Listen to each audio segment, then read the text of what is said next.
तो मुख्यमंत्री योगी आदित्यनाथ का फायर ब्रांड चेहरा कम होने का नाम नहीं ले रहा। वो लगातार हर दिन हर सभा में हिंदुत्व के उस लाइन को और मजबूत करते जा रहे हैं। आज गाजियाबाद में थे मुख्यमंत्री योगी आदित्यनाथ और उन्होंने क्या कहा है, कैसे उन्होंने अखिलेश यादव को घेरा है, हम आपको ये बताएंगे। ये भी जानिए कि बीएसपी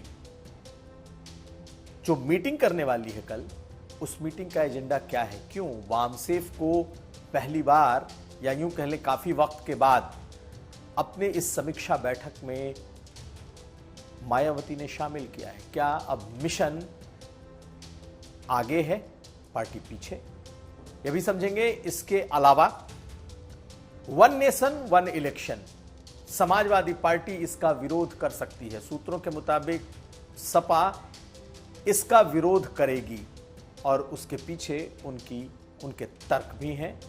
और आखिर में मुख्यमंत्री योगी आदित्यनाथ मिल्कीपुर अयोध्या जा रहे हैं और वहां घोषणाओं का वहां के लिए सौगात लेकर जा रहे हैं, लेकिन नजर सियासत पर है। ये खबरें आज का यूपी में। नमस्कार, मैं हूं कुमार अभिषेक, आप देख रहे हैं यूपी तक। हम हाजिर हैं अपना न्यूज शो आज का यूपी लेकर। तो मुख्यमंत्री योगी आदित्यनाथ हर दिन अखिलेश यादव को निशाने पर ले रहे हैं और अखिलेश यादव हर दिन उनका जवाब भी दे रहे हैं।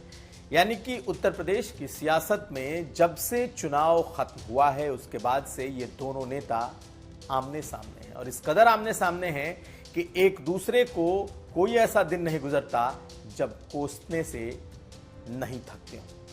आज मुख्यमंत्री की बारी थी और उन्होंने गाजियाबाद की जनसभा में अखिलेश यादव, समाजवादी पार्टी, यादव परिवार और दो लड़कों की जोड़ी सबको निशाने पर लिया।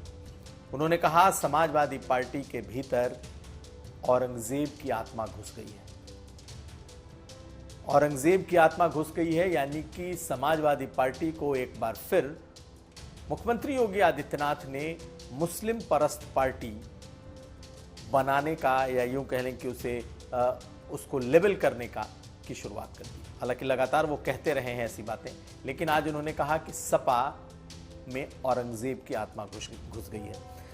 इसके अलावा मुख्यमंत्री योगी आदित्यनाथ ने और कई बातें कही। कहा कि कैराना से हिंदुओं का पलायन होता था। हालांकि कैराना में इस बार समाजवादी पार्टी जीती है। इकरा हसन वहां से सांसद हुई हैं शामली से, कैराना से। और गाजियाबाद में उन्होंने दो लड़कों की जोड़ी पर भी हमला किया। बोला कि इन दो लड़कों की जोड़ी ने यहां पर गुमराह करने का काम किया है। इसके अलावा ढेरों बातें मुख्यमंत्री योगी आदित्यनाथ ने। मुख्यमंत्री ने कहा कि सपा प्रमुख को माफिया दिखाई देते हैं साधु संत और महात्मा। सुनिए क्या कहा है मुख्यमंत्री ने। संस्कार के अनुरूप धर्माचार्यों को ये माफिया बोलते हैं। इनकी प्रवृत्ति तो देखो, औरंगजेब की आत्मा सचमुच इनके अंदर घुस चुकी है। औरंगजेब की आत्मा इस कदर घुस चुकी है कि भारत की धर्म और संस्कृति के प्रतीक धर्माचार्यों को ये माफिया कहते हैं। और जो संगठित अपराध में लिप्त थे, भूमाफिया, वन माफिया, पशु माफिया या संगठित अपराध में संलिप्त माफिया के सामने ये लोग घुटना टेक करके नाक रगड़ने का काम करते थे। युवाओं का शोषण करते थे, किसानों को आत्महत्या करने के लिए मजबूर करते थे, व्यापारियों को पलायन करने के लिए मजबूर करते थे। और इन्हीं के कारण कैराना जैसी घटनाएं घटित हुई। कैराना से व्यापारियों को, हिंदुओं को पलायन करना पड़ा था, कांदड़ा से पलायन करना पड़ा था। बेटी की सुरक्षा खतरे में पड़ गई थी। लेकिन आज मैं कह सकता हूं कि हमारे उत्तर प्रदेश में, नए भारत के नए उत्तर प्रदेश में आज बेटी भी सुरक्षित है और साथ साथ व्यापारी का भी सम्मान है। आपको बता दें कि जब से अखिलेश यादव ने मंगेश यादव के एनकाउंटर का मुद्दा उठाया है, तब से मुख्यमंत्री योगी आदित्यनाथ भी लगातार अखिलेश यादव पर हमलावर हैं। आज एक तरफ मंगेश यादव के परिवार ने अखिलेश यादव से मुलाकात की।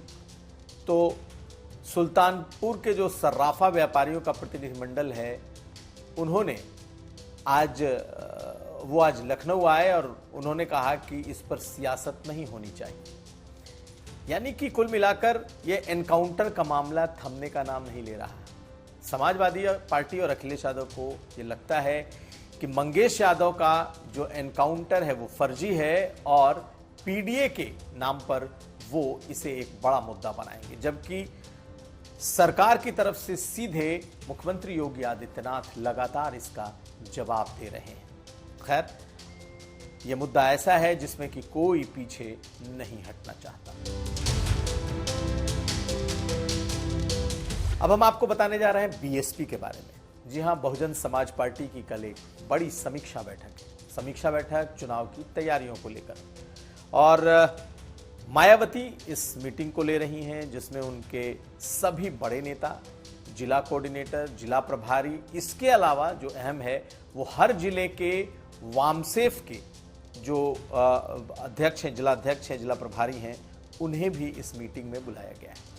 अमूमन बीएसपी की इस मीटिंग में सिर्फ उनका काडर होता है, लेकिन मायावती अब वामसेफ को, जिसके बारे में कहा जाता था कि ये कमजोर होता जा रहा है, ये वो वामसेफ है जिसे दलित मिशन के तौर पर कांशीराम ने खड़ा किया था, वो पिछले कुछ वक्त से हाशिए पर दिखाई दे रहा था, लेकिन अब मायावती उसे भी चैनलाइज कर रही हैं, उसे भी दोबारा से उसमें जान फूंकने की कोशिश करती दिख रही हैं। इसीलिए अपनी इस सियासी मीटिंग में, जिसमें यह तय हो सकता है कि 10 सीटों पर किस तरीके से चुनाव लड़ा जाए, कैंडिडेट्स कहां-कहां उतारे जाएं, किस बिरादरी के कैंडिडेट हों, हालांकि कई जगहों पर उन्होंने प्रभारी बना दिए हैं, तो माना जा रहा है कुछ जगह पर उन्होंने लगभग प्रत्याशी तय कर दिया है, लेकिन जहां जहां उन्होंने प्रत्याशी तय कर दिया है वहां अब वामसेफ को भी वो लगाने जा रही। दरअसल वामसेफ एक ऐसा संगठन है, अगर आसान शब्दों में इसे समझना है तो यूं समझिए कि बीजेपी के पीछे जिस तरीके से संघ खड़ा होता है,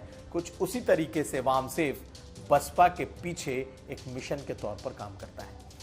तो मायावती वामसेफ को लेकर इस मीटिंग में क्या कहती हैं, इस पर तो नजर रहेगी, लेकिन अब जबकि सबसे उनकी पार्टी की स्थिति इस वक्त नीचे है, तकरीबन 9.88 उनका वोट परसेंट है, जो अब तक का ऑल टाइम लो है। अब उन्होंने अपने मिशन को भी इसमें झोंकने की तैयारी की है। अब देखना यह है कि मायावती का जो ये नया दांव है, अमूमन वामसेफ का जो मिशन था उसका जो लक्ष्य है वो तो पॉलिटिकल है, लेकिन वो पर्दे के पीछे से काम करता रहा है। इस बार भी पर्दे के पीछे से ही करेगा, लेकिन उसका इनपुट बेहद अहम होगा। आखिर वामसेफ को बुलाने की वजह यह है कि कैंडिडेट्स के बारे में उनके फीडबैक लिए जाएं। पिछले कुछ समय से यह देखा जा रहा था कि मायावती एक तरफा फैसला लेती थी और उनका काडर नाराज होने के बाद भी या तो खड़ा हो जाता था या फिर विमुख रहता था।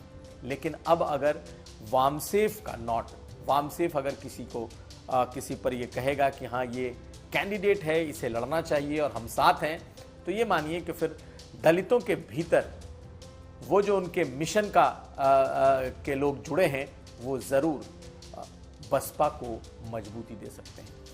तो इस मीटिंग पर नजर होगी और देखना ये होगा कि जिला कोऑर्डिनेटर, जिला प्रभारी, सेक्टर प्रभारी के साथ जो वामसेफ की मीटिंग होती है उसमें बीएसपी कैसे आगे बढ़ने का अपना फॉर्मूला और प्लान लेकर सामने आती है।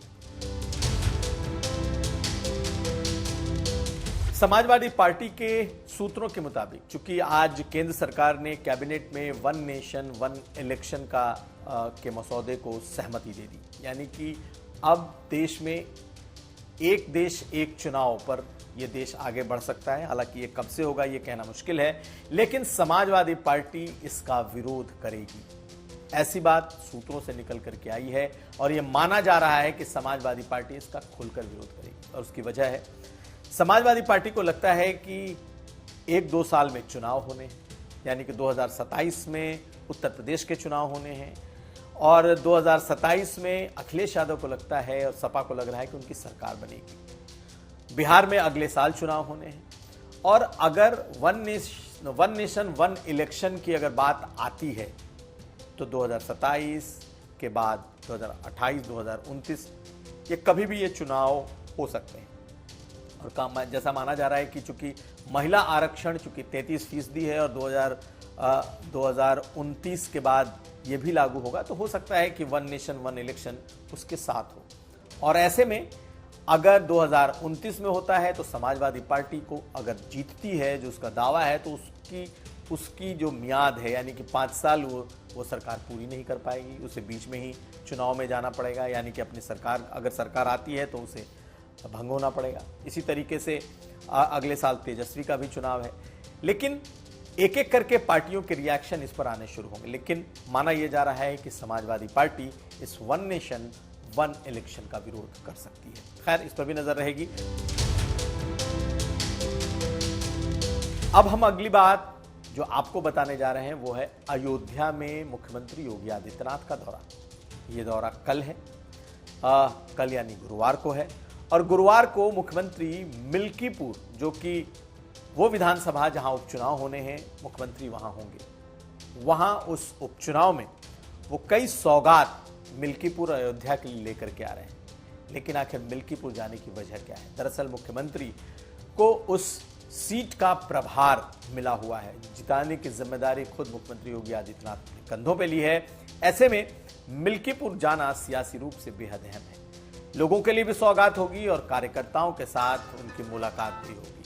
अब देखना यह है कि आखिर मुख्यमंत्री की इस यात्रा के बाद क्या वहां का मूड बदलता है, क्या वो बीजेपी की तरफ आता है या नहीं। बीजेपी के लिए मुश्किल सीट, लेकिन खुद मुख्यमंत्री ने इसे अपने कंधों पर लिया है। तो ये था आज का यूपी। हम कल फिर हाजिर होंगे। हमें दीजिए इजाजत। नमस्कार।